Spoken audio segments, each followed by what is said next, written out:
अस्सलाम वालेकुम, मैं हूं नाइला और आप देख रहे हैं एक्ट न्यूज चैनल। शामिल करते हैं आज की अहम खबर।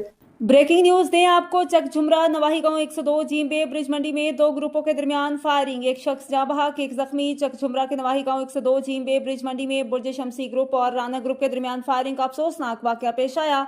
इब्तदाई इतलात के मुताबिक दोनों ग्रुपों के दरमियान होने वाली फायरिंग के नतीजे में हैदर नामी नौजवान मौका पर ही जाँ बहक हो गया, जबकि इसके वालिद शहबाज शदीद जख्मी हो गए। जख्मी शहबाज को फौरी तौर पर तिब्बी इमदाद के लिए अलाइड अस्पताल फैसलाबाद मुंतकिल कर दिया गया, जहां उन्हें इलाज मुआवजा फराहम किया जा रहा है। वाकई की इत्तला मिलते ही पुलिस की भारी नफरी मौका पर पहुंच गई और इलाके को घेरे में लेकर शवाहिद इकट्ठे करने का अमल शुरू कर दिया।